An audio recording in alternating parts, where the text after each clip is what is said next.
राधे राधे। श्री हरदास आप सभी कृष्ण भक्तों को वरुणनी एकादशी की ढेर सारी शुभकामनाएं। और ये देखिए आज एकादशी के स्पेशल श्रृंगार दर्शन हमारे श्री श्यामा जी देखिए कितनी प्यारी लग रही हैं। ये देखिए हमारी श्यामा जी के श्रृंगार दर्शन। और ये देखिए हमारे प्यारे प्यारे सांवरिया देखिए कितने सुंदर लग रहे हैं। ये देखिए और ये देखिए हमारे सारे सभी छोटे छोटे प्यारे प्यारों के दर्शन। ये देखिए हमारी प्यारी प्रिया जी ने देखिए आज 2 वेणी धारण की हैं। देखिए कितनी सुंदर लग रही हैं। और ये देखिए हमारे प्यारे प्यारे सनम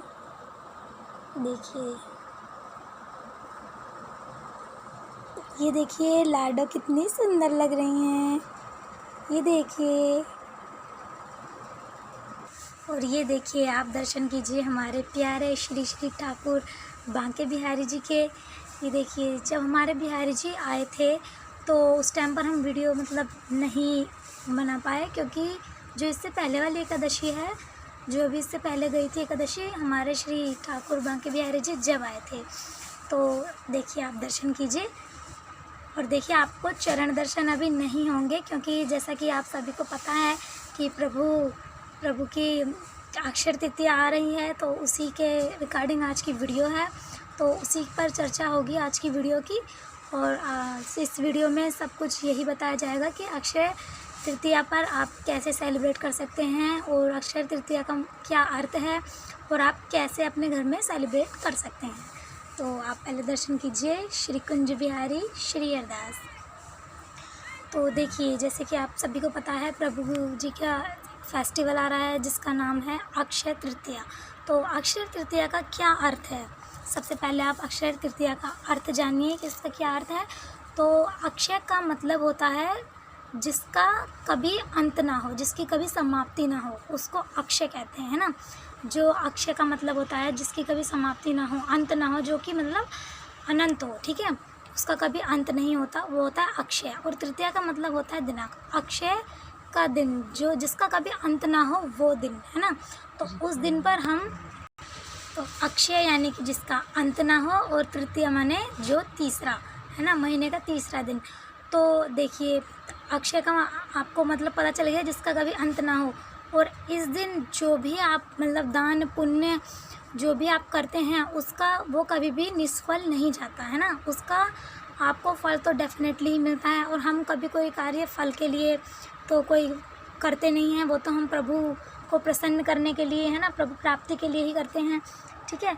तो इसलिए आप देखिए अक्षय तृतीया पर आप क्या क्या कर सकते हैं। आपको अर्थ तो पता चल गया कि अक्षय का अर्थ होता है जिसका कभी अंत ना हो।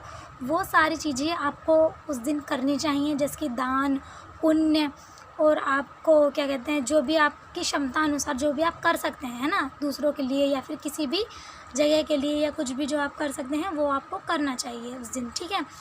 दान हुआ, पुण्य हुआ, आप कई चीज़ों का दान कर सकते हैं। आप देखिए अन्न का दान कर सकते हैं, आप ठंडाई का दान कर सकते हैं, क्योंकि देखिए उस दिन गर्मी भी बहुत होती है, ये इसीलिए उस दिन से गर्मी का ताप बहुत बढ़ जाता है ना।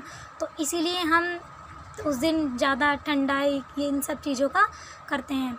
तो प्रभु को हम कैसे प्रभु के साथ हम कैसे सेलिब्रेट करें, हम उस दिन क्या क्या कर सकते हैं प्रभु के लिए। तो आप देखिए आप सभी को देखिए आपको क्या करना होता है उस दिन प्रभु के लिए। हम जितना हो सके हमें उस दिन प्रभु को शीतलता प्रदान करवानी होती है, क्योंकि उस दिन बहुत ही गर्मी वाला दिन होता है ना।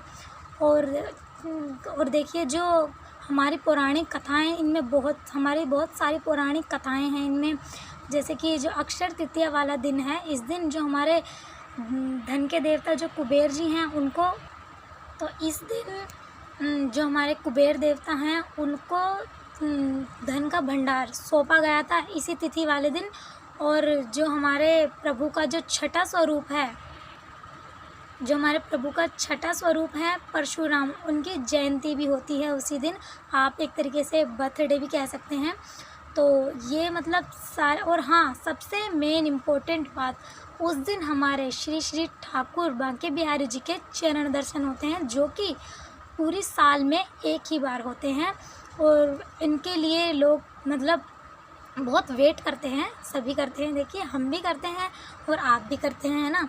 तो उस दिन श्री बांके बिहारी जी के, हमारे प्यारे प्रभु जी के चरण दर्शन होते हैं। तो प्रभु के भक्तों के लिए इससे बड़ी बात तो कोई हो ही नहीं सकती कि प्रभु के चरण दर्शन उनको उस दिन मिलते हैं, है ना। तो आप प्रभु जी को कैसे कैसे मतलब प्रभु जी के साथ मनाएं इसको, तो आप देखिए, सबसे पहले प्रभु को इस दिन चंदन का बहुत महत्व होता है। प्रभु के पूरे श्री अंग पर चंदन लगाया जाता है ना। चंदन से उनका श्रृंगार किया जाता है। जैसे आपके घर पे लड्डू गोपाल जी हैं, है ना, या फिर आपके पास देखिए जैसे हमारे श्री बांके बिहारी जी का चित्रपट स्वरूप में है, तो देखिए हमने पत्रावली कर रखी है उनके फेस पर, ये है नहीं, हमने चंदन से कर रखी है ना। तो अगर आपको ऐसी मतलब आपको भी करनी है तो आप मुझे बता दीजिएगा, तो मैं आपको इसमें करके आपको एक वीडियो इसमें अपलोड में कर दूँगी, ठीक है। तो आपको ऐसे श्रृंगार कर सकते हैं, आप वस्त्रों का कर सकते हैं, प्रभु को चित्रपट में वस्त्र का भी श्रृंगार करते हैं, और फूलों का तो आपको डेफिनेटली करना ही है, क्योंकि फूलों से भी शीतलता प्रदान होती है। और तुलसी पात्र से भी आप कर सकते हैं, है ना। और आप प्रभु जी को ठंडाई का भोग लगाइए, सत्तू का भोग लगाइए। उस दिन जो खीरे होते हैं, ककड़ी होते हैं, तरबूज वगैरह, ये जो सारे ठंडे पदार्थ होते हैं ना, आप उन सब चीज़ों का प्रभु को भोग लगाइए। और प्रभु का चंदन से श्रृंगार कीजिए, ये बहुत महत्वपूर्ण है और बहुत इम्पोर्टेंट है उस दिन, ठीक है। और उस दिन से 21 दिन तक के लिए चंदन यात्रा शुरू होती है। तो 21 दिन तक प्रभु को हमको चंदन मतलब लगाना होता है, उनके श्री चरणों में और उनके मस्तक पर और हाथों पर हमको चंदन लगाना होता है उस दिन। ये मोस्ट इम्पोर्टेंट चीज़ें होती हैं जो कि हमें पता होनी चाहिए, है ना। तो यदि आप पूरे मतलब प्रभु को नहीं भी लगा सकते तो आप सिर्फ चंदन का तिलक भी कर सकते हैं। अब जैसे आपके पास लड्डू गोपाल जी हैं तो आप उनको चंदन का श्रृंगार कीजिए। उस दिन नए वस्त्र उनके लिए बनाइए या फिर खरीदिए अपनी क्षमता अनुसार, ठीक है। या कोई मतलब अगर आपके पास पहले से ही नए वस्त्र हैं तो आप वो भी पहना सकते हैं। अगर वैसे तो येलो वस्त्र का महत्व है, लेकिन यदि आपके पास कोई और कलर है तो वो भी प्रभु धारण करेंगे, ठीक है। और हाँ, प्रभु का जो क्या कहते हैं चरण दर्शन होते हैं, तो उस दिन प्रभु को पायल भी धारण करवाते हैं, क्योंकि साल में एक बार चरण दर्शन होते हैं तो उनको पायल भी धारण करवाते हैं। तो यदि आप पायल भी धारण करवाइए प्रभु के, ठीक है। और आप यदि पायल धारण नहीं करवा सकते अपनी क्षमता अनुसार, तो देखिए सबसे इम्पोर्टेंट, प्रभु तो भाव के ही भूखे होते हैं, है ना। तो आप जो फूल माला होती हैं उनके लिए, जैसे हाथों के लिए गजरा बनाते हैं, आप उनके चरणों के लिए भी बना सकते हैं, हाथों के लिए भी बना सकते हैं और चरणों के लिए भी। आप अपने लड्डू गोपाल जी को नए वस्त्र पहनाइए और उनके चरणों पर, उनके श्री अंग पर, हाथों पर और उनके मुख पर, मस्तक पर आप तिलक लगाइए, चंदन का तिलक लगाइए। और देखिए आँखों का पोषण और लिप्स का पोषण आप थोड़ा छोड़ दीजिए, क्योंकि उनको कष्ट ना हो, है ना। और नोज़ का पोषण भी आप छोड़िए, ठीक है। मतलब आप देख के लगाइए, है ना। तो देखिए ताकि प्रभु को कोई कष्ट ना हो और उनको आनंद मिले, ठीक है। हम क्योंकि आनंद प्रभु को जितना दें उतना ही कम है ना। तो आप ऐसे कर सकते हैं। अपने घर में आप नई नई डिशेस बना सकते हैं, प्रभु के लिए ठंडाई बना सकते हैं बहुत सारी। और उस दिन दान पुण्य का बहुत अधिक महत्व होता है। प्रभु के भक्तों, आपको दान पुण्य उस दिन अवश्य करना चाहिए, क्योंकि वो अक्षय पात्र में जाता है जिसका कभी अंत नहीं होता। यदि आप 1 रुपये का भी दान कर रहे हैं तो वह दुगना तिगना चौगुना मतलब बहुत अक्षय पात्र में जाता है। आप समझ सकते हैं कि बहुत बड़ा कह लीजिए आप, ठीक है, जिसका कभी कोई अंत नहीं होता और वो आपका निष्फल कभी नहीं जाता, ठीक है।